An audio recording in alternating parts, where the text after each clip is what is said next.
Hello, everybody, and welcome back to another episode of the PowettPlay Podcast. It's me, Jordan Shannon. I'm joined by Kieran Powell with a beautiful view behind him.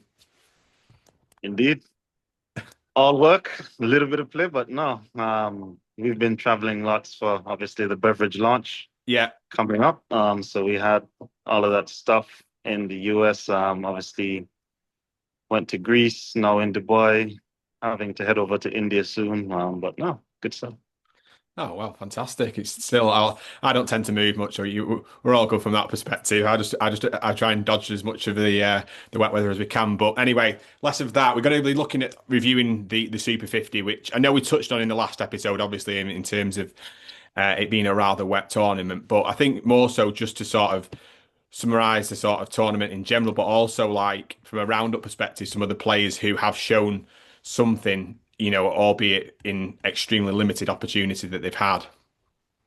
Yeah, indeed. No, I think, look, first of all, congratulations to Yeah. Barbados on navigating the weather better than everyone else and coming out victorious in the end. So no, well done to them. Obviously, again, congratulations to the likes of Jason Mohammed, who would have retired Absolutely, from yeah. regional 50 over cricket yesterday after some 19 years, the leading run scorer in that competition. Mhm. So congratulations to him. Unfortunately, he couldn't go out on a victory, but that's a tournament that he's won Yeah. quite a number of times over the course of his career. So it's even Stevens there. I was going to say, yeah, can't have it Yeah, all. exactly. But in terms of obviously some of the name, I'm going to go through the names obviously you mentioned to me and some of the points that you mentioned as well in the message. Obviously, Joshua Bishop, um, from a perspective, of obviously Akil Hussain and a Gudakesh Moti perspective, and then you've gone with Darren Ned as well from from an emerging all-rounder. Kofi James as a Roston Chase backup. Carlin Bone took it as the next line wicketkeeper, and then Jid Gooley as another one from a Roston Chase perspective. So what did you see from those that sort of made you limited? I obviously from that perspective, but do you see that as a way of identifying some backups there, or are you sort of clutching a little bit at straws from the perspective that it was just not much to go at? Well, no, I think okay. Let's start with like a Kofi James, for example. Yes. As I said, for me, Kofi James is an off spinner that can bat a bit. Um, Right. Okay. I think that obviously with Roston's schedule being so packed now, Yeah. um, after the T20 World Cup, if the West Indies are looking to alleviate him from, let's say, playing in one format, whether it is T20s or, you know, sparingly playing him across all formats, going into Test series and ODI series, obviously Yeah. leading into the 50 over World Cup. I think that Kofi's someone that they could be looking at, as well as Jed Gooley. I think both of them are sort of the similar type players that, are backups in the mold of what Roston offers in terms of a Yeah. skill set. Likewise, the same for Joshua Bishop, who I think was unlucky not to have played for the West Indies this year. Um, I think that he's a very good cricketer, not just a spinner, but if you look at his first class statistics, I think he's got some at least two, but I think it's three first class entries, and a very good fielder, throws the ball both left and right handed, a very versatile cricketer. And I think that he's someone that the West Indies will start incorporating into some format. I'm not sure which format yet, but I think that they'll start incorporating him into some format pretty soon because Yeah. of his overall skill set. And again, as I said, to sort of help in terms of resting and rotating the likes of Akil Hussain, Gudakesh Motiam, obviously Curry Bear, Jamal Warwick, and these Yeah. guys. Yeah. So he's sort of that next in line in terms of his age group being a lot younger than that generation of players Yeah. as well. Um, Darren Ned, very interesting. I think that he was a bright spot for the Windward Islands. Um, All-round talent. Obviously, the West Indies have got the likes of Jason Holder, who's closer to the end than the beginning. You've got Sherfin, not Sherfin Rutherford. I mean, well, Sherfin does bowl a bit, but I won't Yeah. call him an all-rounder. You've got Romario Shepherd, and you've got Matthew Ford. Obviously, Justin Graves, Shamar Springer, but he's thrown his name into the hat. Obviously, not for contention for the West Indies team, but I'd like to see him get some opportunities to play and be exposed at, let's say, A-team level. Let's say Yeah. he's like, let's see him back next year. Let's see how he's developed, how he progresses. Yeah. But someone that looks as though you can build him into something, you know? So it's just that's what it is for me in terms of identifying these players. Callan Bowen Tuckett, Yeah, again, a next young wicket keeper who's much younger than everyone else that's playing at this in point that, in yeah, time. yeah, Yeah. So I think that he's again someone that you can look at in terms of having him elevated to, let's say, 18 cricket now. We've seen him at the first class level for a few seasons now. He's done well. He's showing that he's expanding his skill set to be able to play across formats as well now. So, yeah. you know, that's good from him. And hopefully he can continue to get opportunities and with more exposure, continue to grow quickly as a player, because ultimately that's what you want. Yeah, definitely. I think, like I said, the players that you mentioned, it, I sent a message earlier to you this morning, and I was thinking a bit about it since we spoke on Friday, and I just feel as though that when we talk about a Premier competition from a limited overs perspective, there's a situation. I just feel as though that Barbados winning the tournament, it sort of feels like it takes the shine off it because of all the talking points are about whether, all the talking points about how the games haven't been played and this and that, and it just sort of takes away from it, from my perspective, that we want to be reviewing or doing roundups of what is the Premier limited overs competition in the Caribbean and speaking about, like we did with the 4 day competition, and we're breaking it down. We're talking about what we wanted to see, and we're talking about performances. We're talking about leading run scorers. We're talking about people who've taken wickets, and it just it's, from a leading wicket taker perspective, you've got Joshua Bishop taking 8 wickets, and you've got Terence Hines taking 8 wickets. From a run perspective, you've got Carl Myers who sort of scored 168, and T.N. Webster who scored 150 157 and it just feels like, as I mentioned on Friday, that it sort of takes away that sort of credibility, I think, a little bit from the tournament perspective. Yes, but I mean, ultimately, there's nothing we can do about that. No. I think that's down to West Indies board scheduling probably differently going forward. Obviously, understanding that this is the rainy season Yeah. in Trinidad, Guyana, those types of countries this time of year.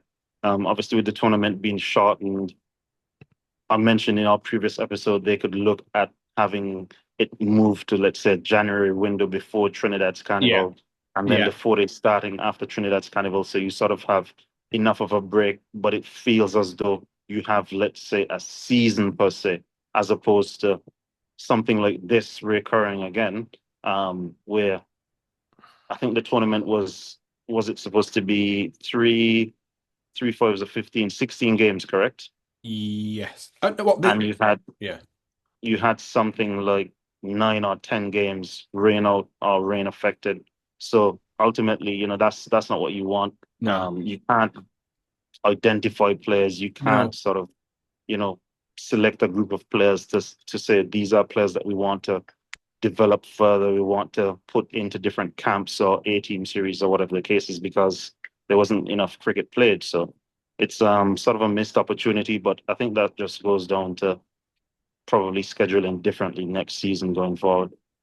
Yeah, and that's what there's no point us going over that again, and we understand that from that perspective. I think it's just when you go through and look at, like, from an identification perspective, when you look at these players, I just feel as though, we mentioned there about Joshua Bishop, and he took the new ball, he bowled really well in the final yesterday, and then all it just goes back to in my head is what's the effectively the next game he may play professional cricket is February or March, and it just baffles. I just feel for these player development, and that's because we're talking about this the next of the rank. So you identify that group of players, and it's the next in the rank of moving forward. And unless they're involved in, obviously, from an international capacity, I just hope that there's something that maybe fills this gap from a training perspective that helps keep this development moving forward, which is the most important thing. Because one of the points I wanted to discuss with you as well, and you mentioned it months and months ago about, from a finance perspective, that franchise or the respective franchises should be rewarded per international player that obviously then goes on to play for the West Indies. And I thought about that then, and I thought, if when you have situations like this, if franchises were rewarded for the end game, then would they be more likely to invest in sort of from a training perspective if they saw that the end game in sight, if that made sense? One would hope so. You know, obviously you've got rewards in terms of teams winning 100,000 for winning this competition, for example. which was severely rain affected. You look at Guyana that was not able to complete a game for the tournament. They will feel obviously disadvantaged and disheartened because, again, it wasn't necessarily a level playing Yeah, field. It all depended on where you got your game scheduled. yeah, If you got a lot of your game scheduled at UE, you stood very little chance of doing anything in the tournament, for yeah, example. So it's tough. It's a difficult one, but as I said, hopefully they look at scheduling, and if it's not a difference in location, it has to be a difference in time of the year where this tournament is played. So it gives teams and players a better opportunity to participate and perform and showcase their skill set. yeah. And do you see from a perspective of the players that you mentioned there from a who've had, who've done well? I wanted to mention to you about you said there about Kofi James being an off spinner who bats. He did score 100 in this tournament, which is a hell of an effort, really, as well.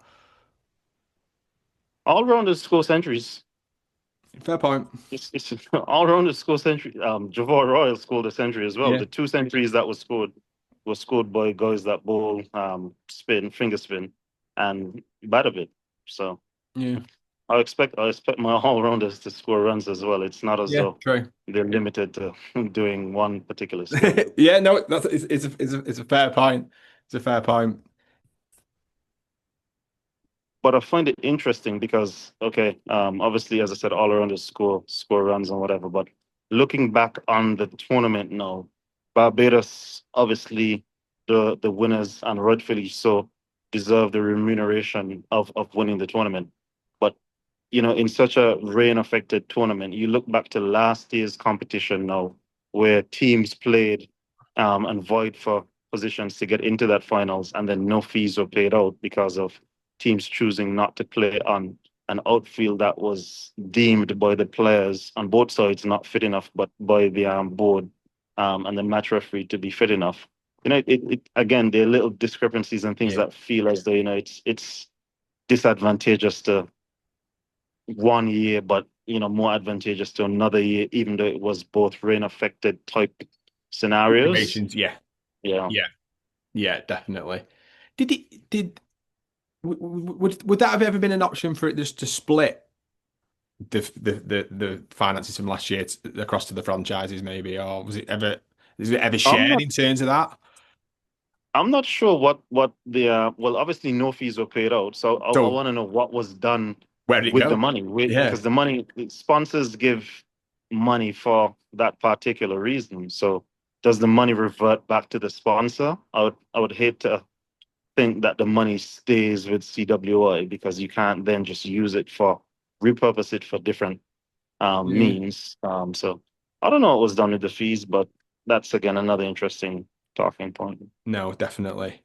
Well, I think that's a good wrap up there. Obviously, I appreciate there wasn't given much to go at due to obviously the weather and things, but it's good to highlight the players that you mentioned because at the end of the day, yes, there wasn't the volume of games that we would like to have seen, but there was still some good performances out there, and there's some good.